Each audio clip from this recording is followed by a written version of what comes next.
आदाब नाज़रीन, मैं हूं सैयद अकरम रहमान और यंग आइकन में हमारे साथ एक नई शख्सियत हैं। वो हालांकि किसी भी इंट्रोडक्शन की मोहताज तो नहीं, लेकिन फिर भी आपको मिलाएंगे एनएसयूआई के कौमी सदर वरुण चौधरी से। सर, इस्तकबाल है आपका। कैसे हैं? बहुत बहुत धन्यवाद।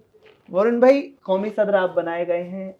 सबसे छोटी उम्र के सेक्रेटरी डूसू से जीतने का जो अचीवमेंट है या जो ये लक़ब है वो भी आपने हासिल किया है। सबसे छोटी उम्र के सेक्रेटरी आप डूसू में रहे, दिल्ली यूनिवर्सिटी में रहे, और आपके ज्वाइन करने के कुछ महीने के बाद 7 साल का वनवास भी एनएसयूआई का दिल्ली यूनिवर्सिटी में ख़त्म हो गया। तो सबसे पहले शुरुआत करेंगे, राजनीतिक करियर वरुण चौधरी का शुरू कैसे होता है? देखिए, मैं आपको मेरे साथ कुछ समस्याएँ हैं जो ख़ासतौर पर नेताओं को पसंद नहीं आती हैं। जी। मैं सच बोलता हूँ, मैं एक बड़ा वो चीज़ बोलता हूँ। मैंने 12th का एग्ज़ाम देके बोर्ड एग्ज़ाम्स वगैरह कंप्लीट करके मैं बोर्डिंग स्कूल में पढ़ता था। दिल्ली में, हालाँकि मेरा बोर्डिंग स्कूल था, लेकिन मैं दिल्ली में निकला क्योंकि बोर्डिंग स्कूल में 6-7 साल पढ़ने के बाद लगा कि हम बिल्कुल आज़ाद हो गए हैं, तो अब आम दिल्ली देखते हैं कैसी दिल्ली है। तो उस दौरान दिल्ली यूनिवर्सिटी में एडमिशन प्रोसेस हुआ करते थे ऑफ़लाइन। तो ऑफ़लाइन प्रोसेस के दौरान हम लोग एनएसयूआई हेल्प डेस्क लगाती थी। अब तो ऑनलाइन प्रक्रिया हो गई है। जब ऑफ़लाइन प्रोसेस था दिल्ली यूनिवर्सिटी में एडमिशन का, तो जब ऑनलाइन प्रोसेस हुआ तो मैं दिल्ली यूनिवर्सिटी में फॉर्म लेने गया। जी। जब फॉर्म लेने गया तो बाहर एनएसयूआई का हेल्प डेस्क लगा हुआ था। ये वास्तविकता है, मुझे थोड़ा बहुत पता था कि कांग्रेस का स्टूडेंट ऑर्गेनाइजेशन है, लेकिन डीपली नहीं पता था।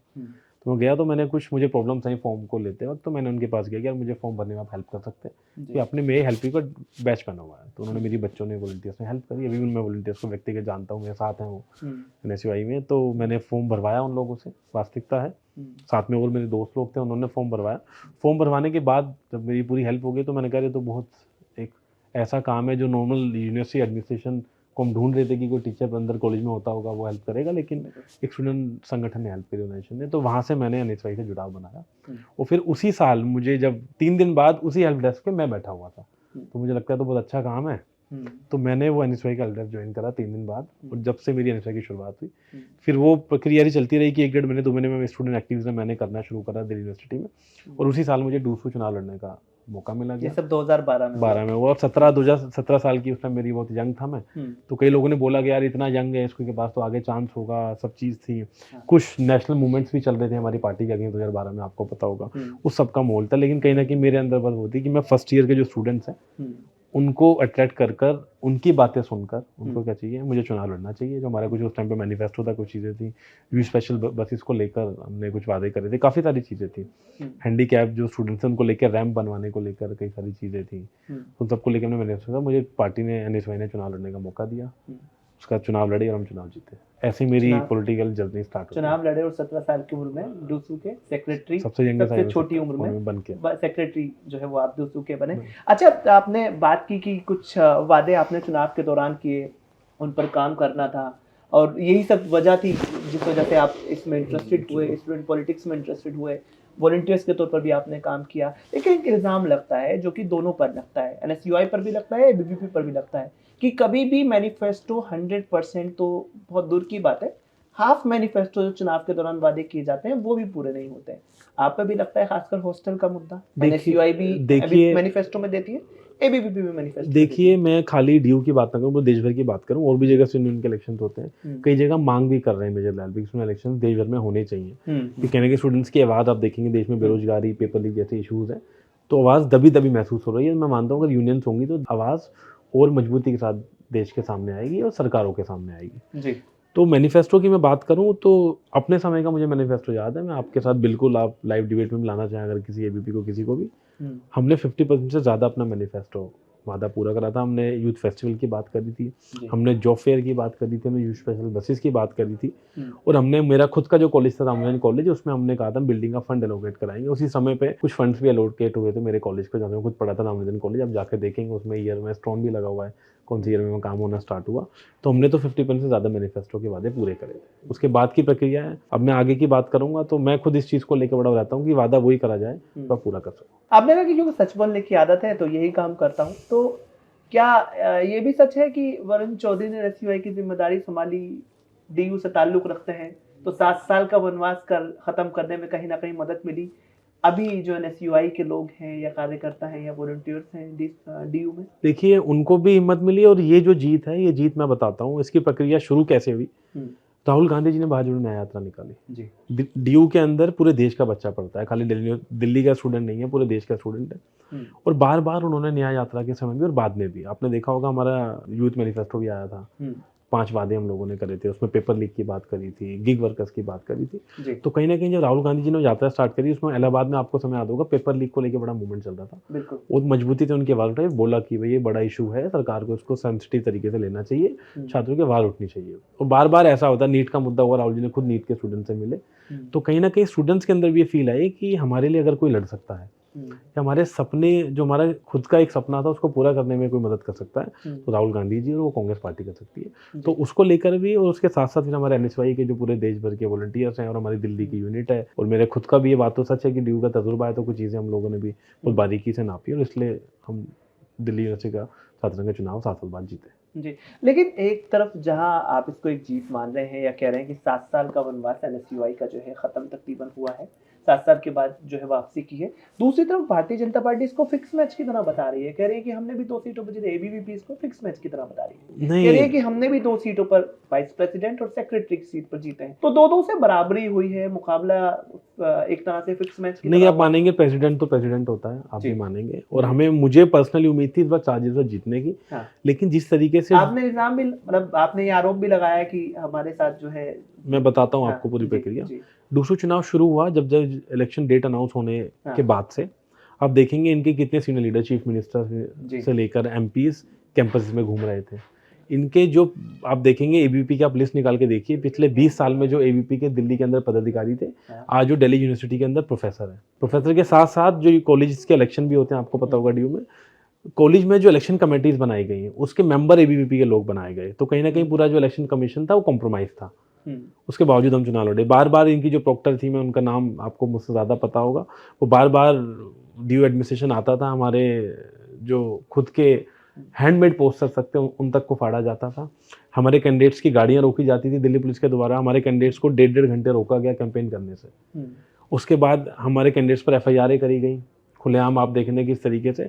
और कैंपेन करने के लिए कॉलेजेस के गेट पर एबीवीपी के गुंडे, जिनको मैं गुंडा बोलूँगा, उनको मैं प्रोफेसर का नाम नहीं दे सकता, क्योंकि नियुक्तियां गैर कानूनी तरीके से नियुक्तियां करी गई, सारी नॉर्म्स ताक पे रखकर उनको प्रोफेसर बनाया गया। वो गेट पर हमारे कैंपेन तक रोकते थे, उसके बावजूद हम 2 सीट जीते प्रेसिडेंट का चुनाव से। अगर ये फ्री एंड फेयर इलेक्शन होता तो 4-0 से एनएसवाई चुनाव जीतती। यानी फ्री एंड फेयर इलेक्शन नहीं था। हर बार चुनाव के बाद आप लोगों पर एक ये भी आरोप लगता है कि चुनाव के बाद कहा जाता है कि फ्री एंड फेयर इलेक्शन नहीं है। अब बहरहाल वरुण, बात हम आपसे करेंगे कि 40 साल से पुरानी संस्था एनएसयूआई, आप उसके प्रेसिडेंट हैं, सबसे बड़ा पद इस संस्था का आपके पास इस वक्त है, लेकिन आज युवाओं का कांग्रेस से जो जुड़ाव है वो बहुत कम देखने को मिल रहा है, या उसका ग्राफ बहुत तेजी से गिरा है। सबसे ज्यादा युवाओं वाले देशों में से एक देश भारत है, लेकिन 2019 और 24 में अगर आप देखें तो युवाओं के वोटर्स का परसेंटेज कांग्रेस की तरफ नहीं है। एक चैलेंज है वरुण चौधरी के पास कि कैसे देश भर में युवाओं को फिर से कांग्रेस से जोड़ा जाए। देखिए, बदलाव तो आया है। मैं पुरानी बात करूं कि 2014 में जब आप देखेंगे बीजेपी का बड़ा मैंडेट आया, नरेंद्र मोदी जी पहली बार प्रधानमंत्री बने जी, तो उसके पीछे युवाओं ने कुछ अपना सपना देखा था कि हमारे जो युवाओं के मुद्दे हैं, वो 15 लाख रुपए बैंक खाते में डालने की बात हो, तमाम रोजगार की बात हो, वो लोग वादा करते थे। तो एक नया सपना दिखाया गया, उस सपने को खींचकर 2019 का भी चुनाव लड़ा गया। तो मैं 19 तक मानता हूँ कि हाँ, युवाओं ने एक सपना देखा बीजेपी के प्रति। लेकिन अब आप हालत देखेंगे 2024 से, खासतौर पर राहुल जी की यात्रा के बाद, और वो तमाम चीज़ें हुई, बार बार हम छात्रों के उन लोगों ने मुद्दे उठाए, और कांग्रेस पार्टी में कि युवाओं ने अब ये मूड बना लिया है कि आप देखेंगे हर स्टेट में। आप देखिए, मैं ये नहीं बात करता कि भाई कितनी सीटें क्या हैं, मैं बड़ा, आपने जो मैंने शुरू में बोला, मैं बड़ा सच बोलने वाला एक इंसान हूँ, लेकिन अब युवाओं में अगर आप देखेंगे, अभी कुछ महीने पहले इलाहाबाद में बड़ा आंदोलन हुआ, हज़ारों छात्रों का, जो मुझे, लेकिन ग्राफ अगर और बताते हैं जी, ग्राफ बताते हैं कि 2019 में 40% युवाओं ने भारतीय जनता पार्टी को वोट किया। 2024 का चुनाव जो रिसेंटली एक चुनाव गुजरा है, उसमें 39%, कांग्रेस 20 से 21%, 1% का इजाफा सिर्फ। लेकिन इजाफा हुआ है, लेकिन कहीं ना कहीं इसके पीछे पूरा आप देखेंगे मैकेनिज्म है। जो मैं अपने ड्यू के चुनाव की बात करी, ड्यू एक छोटा वर्जन है लोकसभा चुनाव का बीजेपी का, कि किस तरीके से इलेक्शन कमीशन को कंट्रोल करते हैं लोग, किस तरीके से। आप तो चलो एक सोशल मीडिया, एक मीडिया के, मैं भी किसी मीडिया चैनल पे, किसी सोशल मीडिया पोर्टल पे बैठ के बात कर रहा हूँ, किस तरीके से मीडिया को कंट्रोल करते हैं और किस तरीके से एक व्हाट्सएप दुनिया बनाई जाती है। तो कहीं ना कहीं बात सच थी कि युवाओं को थोड़ा गुमराह करा गया, बरगलाया गया, उनके असल मुद्दों से भटकाया गया। वो मुद्दे किसी धर्म से जुड़े हों, वो मुद्दे झूठी वीडियोस बनाकर हों, तो उनको असल मुद्दों से भटकाकर गुमराह करा गया। लेकिन एक अपोजिशन के नाते ये मेरा भी दायित्व है, पूरी कांग्रेस पार्टी का भी दायित्व है कि हम युवाओं को असल मुद्दों पर लेकर आएँ और इस चुनाव को असल मुद्दों पर लेकर आएँ। ये हर एक अपोजिशन का काम है।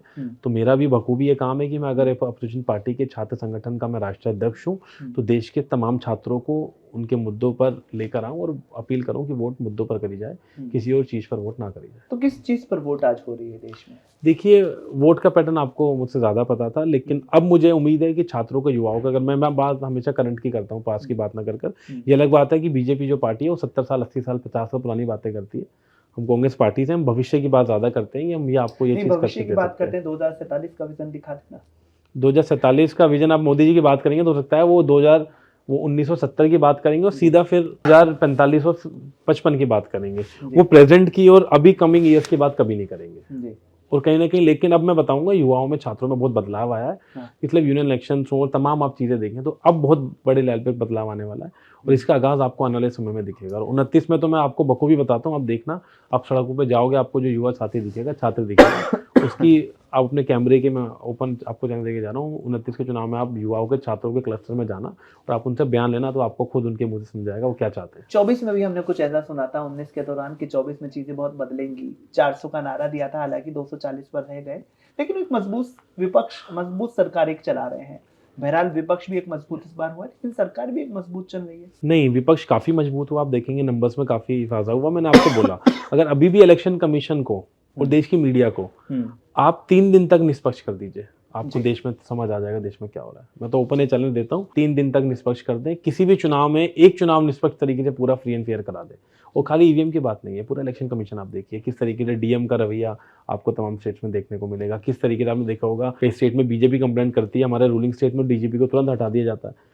लेकिन वही राज्य अगर बीजेपी का हो तो डीजीपी को हटाने के लिए हम कितने भी विज्ञापन देते रहे, बात सुननी बंद हो जाती है। तो तमाम इलेक्शन कमीशन के मुद्दे हैं, लेकिन ये बात तो तय है कि अब छात्रों को सड़कों पर आना पड़ेगा, युवाओं को सड़कों पर आना पड़ेगा, हम लोगों को भी और सड़कों पर आना पड़ेगा, और जब ये एक बड़ा बदलाव आपको देखने को मिले। इलाहाबाद में कोशिश हुई थी, अभी कुछ रोज पहले युवाओं की पटना में भी कोशिश हुई थी। अब देखेंगे, इलाहाबाद में कोशिश हुई तो इलाहाबाद में कोशिश के बाद सरकार को एक बात माननी पड़ी छात्रों की। दो मांगे थी छात्रों की, एक बात माननी पड़ी सरकार को।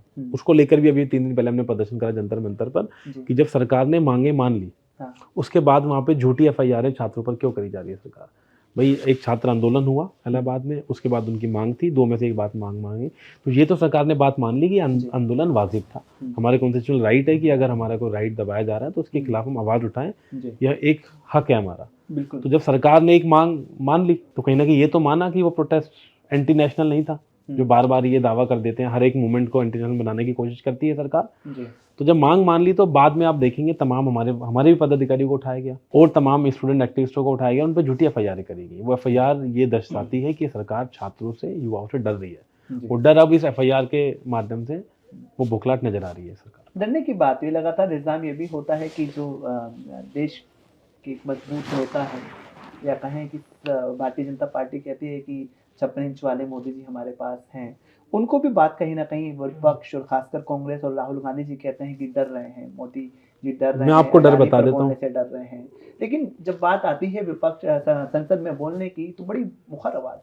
नहीं, वो मुखर आवाज होती है कि वो क्वेश्चन आंसर सेशन का जवाब नहीं देते मोदी जी, वो सिर्फ भाषण देते हैं पार्लियामेंट में। आप सवाल करिए, जो सवाल उनसे करे जा रहे हैं वो उनका जवाब नहीं देंगे, उसी में भाषण देंगे। और मैं जो आपको बोलता हूँ 1970 पे चले जाएंगे मोदी जी, वो सिर्फ भाषण देते हैं, सवाल जवाब नहीं करते। मैं बोलता हूँ मीडिया की, वो 100 देश के मीडिया साथियों को बुलाएं, ओपन कॉल करेंगे, जो मीडिया साथी आना चाहता है वो प्रेस कॉन्फ्रेंस करें पार्लियामेंट के आंगन में। आप पार्लियामेंट में सिनेमा देख सकते हैं, लेकिन आप पार्लियामेंट में छात्रों को नहीं बुला सकते, वो बेशक नीट से हताश छात्र हो, वो पेपर लीक से हताश छात्र हो। आपको इतना समय कि आप पार्लियामेंट में सिनेमा देख रहे हैं, आपके पास इतना समय है कि आप अडानी जी पहले पहुंच जाते हैं जयपुर में, उसके एक दिन बाद मोदी जी पहुंचते हैं, आप ग्लोबल समिट की एक मूवी डॉक्यूमेंट्री देख सकते हैं, ग्लोबल समिट की बात कर सकते हैं, जो देश की सबसे बड़ी आबादी है उससे आप बच जाते हैं। और मैं आपको उदाहरण देता हूँ, मोदी जी बनारस जाते हैं तो हमारे एनएसवाई के तमाम साथियों को गिरफ्तार कर लिया जाता है, नजरबंद कर दिया जाता है। मोदी जी राजस्थान गए तो हमारे राजस्थान के तमाम एनएसवाई के लोगों को, जयपुर के लोगों को पुलिस ने उठा लिया, नजरबंद कर दिया। तो इससे बड़ा मैं क्या उदाहरण दूं कि मोदी जी डरपोक। कुछ लोगों के बारे में ये भी कहा जाता है तो आंदोलन जीवी, हर चीज में आंदोलन ढूंढ लेते हैं। नहीं, हर वालों को ये तो आंदोलन जीवी का तबका तो नहीं मिल गया। अगर आंदोलन जीवी हमें मोदी जी बोल रहे हैं तो मोदी जी को मैं याद दिलाना चाहता हूँ कि अगर छात्रों के कोई मुद्दे इस देश में नहीं होंगे तो हम आंदोलन नहीं करेंगे। शायद हो सकता है मैं ही तारीफ कर दूं ओपन कैमरे पे। जी। अगर मोदी जी जितना देश में रोजगार चाहिए वो रोजगार दें, जो फेलोशिप्स और स्कॉलरशिप रुकी हुई है तमाम यूनिवर्सिटीज़ की वो दें, और जितना माफ़ आपने मोदी अडानी जी का लोन कर दिया उतना एक बार शिक्षा का बजट दे दें। तो मैं वादा करता हूँ, मैं लाइव टीवी पे आपको चैलेंज दे रहा हूँ, मोदी जी की तारीफ कर दूंगा। असल चीज़ ये है कि छात्रों के युवाओं के साथ धोखा कर रही है सरकार, और उनको बरगलाने के लिए आप देखिए मणिपुर का इशू है। मणिपुर में 1.5 साल से ज़्यादा हो गए, मोदी जी बात नहीं करेंगे, मणिपुर की जाएंगे नहीं। मैंने बचपन में ये चीज़ देखी थी। मैं बात करूंगा अपनी सरकार की, मैं इसमें तारीफ भी करना चाहूँगा। जब मैं 2007-8 के समय देखता था किसी स्टेट में कोई छोटी ट्रेजेडी हो जाती थी कि 50 किसान भी किसी धरने में बैठ जाते थे तो उस एरिया का सांसद, मंत्री, एमएलए उन किसानों से मिलने जाता था। इस देश की डेमोक्रेसी इतनी मजबूत हुआ करती थी। ये पॉलिटिकल कल्चर था कि अगर कोई भी प्रेशर ग्रुप कोई धरना करने बैठता था तो तमाम नेता, आपने नेहरू जी का सुना होगा कि जब देश में बड़ा आंदोलन था तो नेहरू जी जामिया यूनिवर्सिटी के गेट पे पहुंच गए थे, कभी कहाँ पहुंच गए थे, बड़े उदाहरण देखने को मिलते हैं। तो उससे आपका पता लगता है आप कितने बड़े नेता हैं। लेकिन किसान आंदोलन हुआ, ये तो छोड़िए, कोई नेता मिलने गया वो बीजेपी का और उन पर लाठियां बरसाई गई, गोलियां चलाई गई। मणिपुर में इतनी बड़ी ट्रेजेडी हो गई है, आधे स्कूल कॉलेजेस बंद हैं, आज 1.5 साल से ज़्यादा होने के लिए जा रहा है। 60,000 परिवार वहाँ मिसिंग है जिनका पता नहीं है कहाँ है, 60,000 का नंबर। लेकिन अभी तक मोदी जी की नींद नहीं टूटी है कि जाके मणिपुर में जाकर एक विजिट ही कर ले। तो पहले पॉलिटिकल कल्चर, ये आपको मैं फ़र्क भी बता रहा हूँ, पहले पॉलिटिकल कल्चर ये हुआ करता था कि आंदोलन हो रहा है तो सरकार का मंत्री वहाँ जाता था और आंदोलन जीवियों की बात सुनता था, जो आंदोलन जीवी गए थे उनकी बात सुनकर उनसे बातचीत करता था कि हम इसको रिजोल्व करने की कोशिश करते हैं। आज ये होता है जब कोई आंदोलन करता है उस पर झूठे मुकदमे लगा दिए जाते हैं, उसका मारपीट करी जाती है और उसको एक आंदोलन जीवी का नाम दिया जाता है। तो ये फ़र्क है। तो कहीं ना कहीं डेमोक्रेसी इस देश में खतरे पर है। एक इल्ज़ाम ये भी लगाने की कोशिश होती है कि हर चीज़ में से, हर काम में से नेगेटिविटी ढूंढने की कोशिश है, या हर काम को जो है गलत बताने की कोशिश है। देश को आगे बढ़ता हुआ देख रहे हैं तो पसंद नहीं आ रहा कि क्यों उनके जरिए देश आगे बढ़ रहा है, देश अगर आपको देश आगे बढ़ता है तो देश का हंगर इंडेक्स निकाल के देखिए आप, तो पता लगेगा देश में कितनी भुखमरी बढ़ी है, कम हुई है। मैं आपको बड़ा उदाहरण देना चाहता हूँ, आप खुद देख लीजिए मीडिया के साथ से। मैंने तो ठीक है, आप ट्रेन की इकोनॉमी की बात करेंगे, इस देश में आपने देश की आर्मी को टेम्परेरी कर दिया। आपने कभी सुना है? देश की अग्निपथ स्कीम लाकर देश की फौज की नौकरी को, हमेशा सरकारें आती थी वो ये वादा करती थी कि भैया इस बार हम कलेक्टर उसकी किसी सेक्शन ऑफिसर की नौकरियां निकाल रहे हैं, तहसीलदार की नौकरियां निकाल रहे हैं, इनको आगे अगली सरकार में पक्का कर देंगे। ये एक ट्रेंड हुआ करता था। ये पहली सरकार है जो पक्की नौकरी को कच्चा कर रही है। तो अग्निपथ जैसी स्कीम लाकर आपने देश की फौज को कमजोर कर दिया, तो सरकार से आप और क्या उम्मीद रखेंगे? क्या हम उनसे उम्मीद रखेंगे? अब अग्निपथ स्कीम की तारीफ कैसे कर दें हम लोग? मैं खुद कोचिंग सेंटर्स पे गया, मैं हरियाणा आपको नाम लेता हूँ, सोना में कोचिंग सेंटर चलते थे, रिवाड़ी में कोचिंग सेंटर चलते थे। मैं गया उस कोचिंग सेंटर में, पहले 500 बच्चा आता था जो देश की फौज में जाना चाहता था। अब देश की फौज में वो हनीमून मनाने तो जाएगा नहीं। अब मानी जी की शादी के लिए तो जा नहीं रहा कोचिंग अकेडमी लेने के, मानी जी की शादी में जाकर मुझे डांस करना है, नाचना है, गाने गाने हैं। तो देश की फौज में जाने के लिए कोचिंग एकेडमी में जा रहा था कि सामने जब गोली चल रही होगी मेरे देश के तो पहले वो हमारा देश का फौज ही खाएगा। उस तक के युवाओं के साथ अपना, आज वो कोचिंग एकेडमी खाली हो गई है। मैं 50 बच्चा कोचिंग लेता, पहले हज़ारों बच्चा कोचिंग लेता था। तो अब आप कह रहे हैं कि हम हर चीज़ में कमी निकालते हैं, अगर अग्निपथ जैसी स्कीम का हम कैसे सहयोग कर दें? हम तो विरोध करेंगे। आप पॉलिसी लाइए जनता के लिए, युवाओं के लिए, छात्रों के लिए, हम तारीफ भी कर देंगे, पर लाएं तो सही। आप उनकी पॉलिसी लाइए। क्या युवा भटक गया है देश का? क्योंकि हम देखते हैं एक के बाद एक मामला सामने आते हैं। आज देश का बड़ी तादाद में जो युवा है वो सांप्रदायिक रंग उसको देने की कोशिश हो रही है। तो क्या युवा भटक गया है देश का? मैं आपको एक चीज़ बताता हूँ, युवा थोड़े समय जरूर भटक सकता है, लेकिन हमारा देश बहुत महान देश है। और वास्तव में जो बात राहुल गांधी जी बोलते हैं, मैंने वो दिल्ली यूनिवर्सिटी में भी अपनाई वो बात, कि देश मोहब्बत से ही चलेगा। युवा भी इस देश का मोहब्बत करता है। हमारे देश का कल्चर, हमारे देश के तमाम, इस देश में इतने राज्य हैं समय, हमारे देश के कल्चर हेरिटेज इतना स्ट्रॉन्ग है कि बार बार मोदी जी इस कल्चर हेरिटेज को कितनी भी तोड़ने की कोशिश कर लें। आरएसएस ने पहले भी ये प्रयास करा था लेकिन इसको नहीं तोड़ पाएगी। युवा को एक झूठा नशा दिया गया था, लेकिन अब छात्र युवा उस नशे से बाहर आ रहा है जो एक धर्म के नाम कर या और आरएसएस की एक तोड़ने की आइडियोलॉजी के नाम से घुसा हुआ था। लेकिन इस देश का युवा छात्र बहुत समझदार है और बदलाव आपको आने वाले समय में और ज्यादा देखने को मिलेगा। अभी इस लोकसभा इलेक्शन में देखने को मिला कुछ तो परिणाम इजाफा हुआ है। अगली बार देखेंगे, हो सकता है वो 20% का आपको इजाफा दिखे, क्योंकि देश मोहब्बत से ही चलेगा। मोहब्बत की दुकान खोलने की जो बात न्याय यात्रा के दौरान या भारत जोड़ो यात्रा के दौरान राहुल गांधी जी ने की, उसमें उससे लगा कि शायद युवाओं में या देश आएगा। हमने दिल्ली यूनिवर्सिटी में मोहब्बत की दुकान खुली ना जी, खुली दिल्ली यूनिवर्सिटी में मोहब्बत की दुकान। हम लोगों ने पूरे चुनाव में बोला था बात की मोहब्बत की दुकान होनी चाहिए। हाँ, युवाओं में, बीच में युवाओं को एक उम्मीद जरूर थी बीजेपी से, वास्तविक सब मोदी जी से एक उम्मीद थी, बीजेपी से उम्मीद थी, उम्मीद अब बिल्कुल टूटती नजर आ रही है।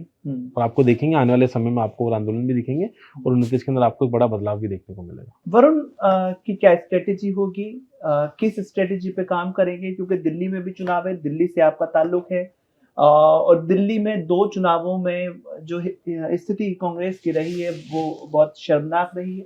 वो कांग्रेस जिसको दिल्ली में एक क्रांति लाने के लिए, कैपिटल को संवारने के लिए शीला दीक्षित जी को जाना जाता था, उन्हीं शीला जी की कांग्रेस आज एक सीट को पाने के लिए जो है वो दर दर भटक रही है। नहीं, ऐसा नहीं है। देखिए, कांग्रेस एक मूवमेंट वाली पार्टी है। कांग्रेस हमेशा एक मास बेस्ड पार्टी है जी। कोई एक इस बात को बोले, मेरे रूट्स हरियाणा से हैं, मैं आपको अपना व्यक्तिगत बताऊं, हाँ मैं राष्ट्रपति दिल्ली में रहता हूं, तो मेरे रूट्स हरियाणा से, मैं हरियाणा की राजनीति में अगर बात करूं तो मैं ज्यादा एक्टिव रहता हूं। लेकिन अगर दिल्ली की बात करी जाए, दिल्ली के अंदर आप देखेंगे जिस दिल्ली को बोला जाता था क्लीन दिल्ली, ग्रीन दिल्ली का नारा दिया गया था, आज वो दिल्ली क्लीन भी नहीं है और ग्रीन भी नहीं है। यानी आप दिल्ली का पोल्यूशन देख सकते हैं। तो मुझे तो उम्मीद है कि दिल्ली में कांग्रेस बहुत बेहतर प्रदर्शन करेगी, बहुत बेहतर प्रदर्शन। दिल्ली में भी आपकी एक यात्रा चल रही है, क्या उम्मीद है कि इस बार वोट परसेंट में इजाफा बहुत ही इजाफा होगा? और यात्रा में मैंने भी भाग लिया, देवेंद्र यादव जी के नेतृत्व में दिल्ली में यात्रा चल रही है। जो राहुल गांधी जी ने बोला था कि हमने अपनी यात्रा निकालने का, तो हम इस यात्रा को तमाम प्रदेशों में लेके जाएंगे।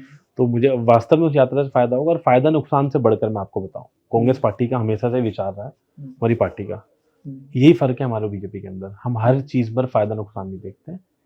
हम एक जिम्मेदार नागरिक होने के नाते पहले एक जागरूकता भी नागरिकों में फैलनी चाहिए कि वास्तव में असल ये मुद्दे उनके जीवन के हैं, उनकी बात सुननी चाहिए। तो वास्तव में इस यात्रा से बहुत ज्यादा बदलाव दिल्ली के अंदर आपको देखने को मिलेगा। अगर बात करें कि जिस तरह के मामलात हैं, जैसे हालात हैं, एक त्रिकोणीय चुनाव जो है वो देखने के लिए दिल्ली में मिल सकता है। भारतीय जनता पार्टी भी कह रही है कि इस बार जो मजबूत चुनाव, इस बार बदलाव होंगे। NSUI का क्या रोल हो सकता है चुनाव में, यूथ दिल्ली के यूथ? देखिए, हम ये मानेंगे कि तमाम हम जो हमारे यूनिवर्सिटी कॉलेजेस हैं दिल्ली के अंदर, जिनके अंदर दिल्ली का छात्र पढ़ रहा है, और हमारी लोकसभा हैं, असेंबलीज हैं, उनमें युवाओं को बताएंगे कि असल में तुम लोगों के लिए कौन बातचीत कर रहा है, असल मुद्दे क्या हैं, और वास्तव बात उनको छात्रों को भी पता है, अवगत है, और ज्यादा से ज्यादा छात्रों को कांग्रेस से जोड़ने का काम करें। 7 साल के वनवास आपके आने के कुछ महीने बाद दिल्ली यूनिवर्सिटी में खत्म हो गया। वरुण चौधरी की कौमी सदर होने के नाम पर क्या स्ट्रेटेजी होगी जो NSUI के जरिए स्टूडेंट में? देखिए, हमने कुछ मैनिफेस्टो में अपनी बात करी है, मैंने शुरू में आपसे बात करी, तो मैनिफेस्टो को हम अपने वादा पूरे करने का काम करेंगे। और साथ के साथ देखिए, मैं इस जीत को बड़ी जीत जब मानूंगा हम 4-0 से अगला दूसरा चुनाव जीते, पहली चीज। दूसरा कि छात्रों ने एक विश्वास हम लोगों पर जताया है, तो उस विश्वास को पूरा कर दिल्ली से लेकर देश भर के छात्र छात्राओं पे उनके आवाज को बुलंद करने का काम करेंगे, उनके तमाम मुद्दे उठाएंगे। और वास्तविकता में देश भर में अगर आप बात करें, आज पेपर लीक को लेकर तमाम ऐसे मुद्दे हैं, उनको और मजबूती से सड़कों पर, यूनिवर्सिटी के गेटों पर, यूनिवर्सिटी प्रशासन के सामने लेकर आएंगे। एक आखिरी सवाल, क्या मैसेज NSUI के बतौर प्रेसिडेंट युवाओं को देना चाहेंगे?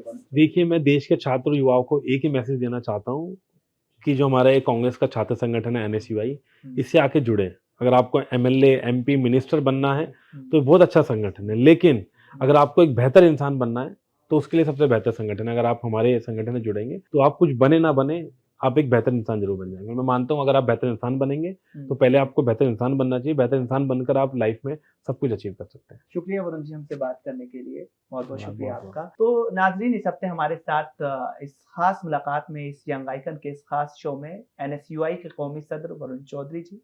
अगले हफ्ते एक खास मेहमान के साथ फिर हाजिर होंगे, तब तक के लिए दीजिए इजाजत।